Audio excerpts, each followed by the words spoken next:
તો ભેળસેળિયા વેપારીઓ સામે કાર્યવાહી કરવા પૂર્વ આરોગ્ય મંત્રી કુમાર કાનાણીએ પત્ર લખ્યો છે. આરોગ્ય મંત્રી પ્રફુલ્લ પાનસેરિયાને પત્ર લખીને કાર્યવાહી કરવાની માંગ કરવામાં આવી છે. નકલી ખાદ્ય પદાર્થ અને નકલી દવા બનાવતા લોકો સામે કડક કાયદો બનાવવાની માંગ કરી છે. ભેળસેળ કરતા માફિયાઓ સામે કાર્યવાહી કરવા માટે કાયદો જ ન હોવાની તેમને વાત કરી છે. તહેવારના સમયમાં પકડાયેલા અખાદ્ય પદાર્થના વિક્રેતાઓ સામે કોઈ કાર્યવાહી ન થઈ હોવાનું પણ તેમણે કહ્યું. કાયદો બનશે તો ભેળસેળિયાઓમાં ભય ફેલાશે.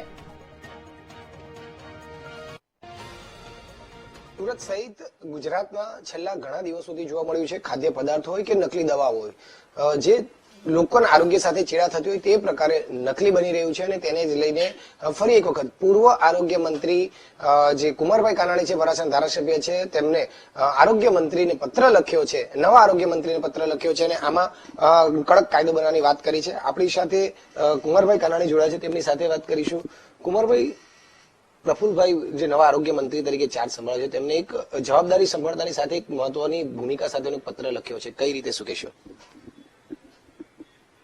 આપણે સૌ જાણીએ છીએ કે ઘણા સમયથી નકલી દવાઓ, નકલી ખાદ્ય પદાર્થો, ભેળસેળ ખાદ્ય પદાર્થો નું પ્રમાણ ખૂબ વધી રહ્યું છે. દિવાળી પહેલા આરોગ્ય વિભાગ અને ફૂડ એન્ડ ડ્રગ્સ વિભાગે રેડો ઘણી પાડી. ખૂબ મોટા જથ્થામાં પનીરો પકડાયા. સુરતમાં 9,000 કિલો નકલી ઘી પકડાયું. શું થયું? પરિણામ શું આવ્યું? ક્યાં છે પનીર, ક્યાં છે ઘી, શું થયું? અને એની સામે શું કાર્યવાહી શું થઈ? કઈ થયું નથી. કેસ થાય, 5-25 હજાર દંડ થાય, છૂટી જાય, ફરી વાર પાછો વેપાર શરૂ થાય. તો આવા લોકો બેફામ બન્યા છે. તો એને રોકવા માટે એવો કોઈ કાયદો નથી જેનાથી લોકોમાં ડર પેદા થાય. આવા માફિયાઓ ને બીક લાગે, ડર લાગે, ભય. એવો તો કોઈ કાયદો છે નહીં કાર્યવાહી કરવા માટેનો. એટલા માટે મેં પહેલા પણ પત્ર લખ્યો છે, મુખ્યમંત્રીને વાત કરી છે. જે તે સમય તત્કાલીન આરોગ્ય મંત્રી ઋષિકેશભાઈ તેને વાત કરી. વિધાનસભા ગૃહમાં પણ મેં આ વાત કરી છે.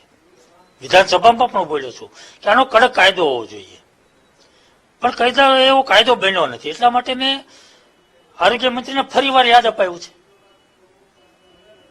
મેં અગાઉ રજૂઆત કરી છે, કાયદો બન્યો નથી, પણ હવે હું અપેક્ષા રાખું છું કે કાયદો બને અને કડક કાયદો બને અને કડક કાયદો બન્યા પછી એની સામે કડક કાર્યવાહી થાય, જેનાથી માફિયાઓમાં ડર પેદા થાય અને લોકોને સારું ખાવાનું મળે, અસલી ખાવાનું મળે.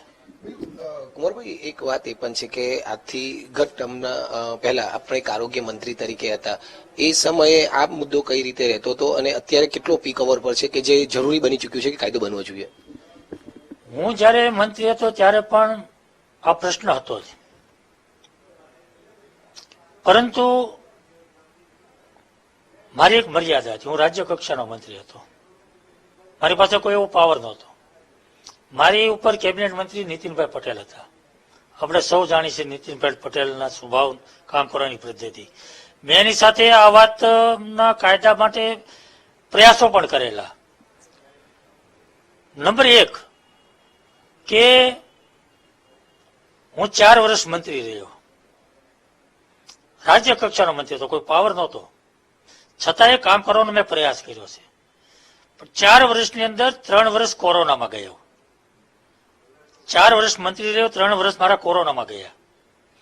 કોરોના પૂરો થયા પછી અમે મંત્રી પદ માંથી નીકળી ગયા. એટલે એવો મોકો મને ન મળ્યો, કામ કરી શકાય એવો, કામ દેખાય એવો મોકો ન મળ્યો. અને છતાંય હું પણ સ્વીકારું છું કે માનો કે હું નિષ્ફળ ગયો.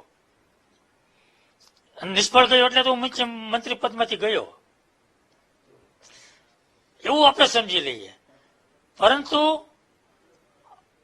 અત્યારે આરોગ્ય મંત્રી જે બન્યા છે એ ખૂબ ભણેલા છે, પ્રમાણિક છે અને ઈચ્છા શક્તિ ધરાવે છે, ધાર્મિક છે અને સ્વતંત્ર હવાલો છે, કામ કરી શકે એમ છે. એટલા માટે મેં લોકોની જે વાત છે, લોકોની જે પીડા છે, લોકોનું જે દર્દ છે અને જે ગંભીર પ્રશ્ન છે, માનવના જીવન સાથે ચેડા થઈ રહ્યા છે. કોઈ એક વ્યક્તિની હત્યા થાય તો એ હત્યારાને આરોપીને આજીવન થાય, ફાંસીની સજા થાય. આ લાખો લોકોની હત્યાઓ થઈ રહી છે. ત્રાસવાદી હુમલો કરીને લોકોને મારે તો એને સામે ત્રાસવાદીની કલમ લાગે. આ લાખો લોકોને મારવાનો પ્રયાસ થઈ રહ્યો છે. આરોગ્ય સાથે છેડા થઈ રહ્યા છે. અને એટલા માટે આ ખૂબ ગંભીર બાબત છે. અને આવી ગંભીર બાબતને રોકવા માટે, આવા માફિયાઓને રોકવા માટે કોઈ કાયદો નથી. એટલે કાયદો બનાવવાની મારી માગણી છે. અને કાયદો કડક બન્યા પછી એનો અમલવાર થાય, એનો કડક રીતે અમલ થાય, આ જ મારી માગણી છે.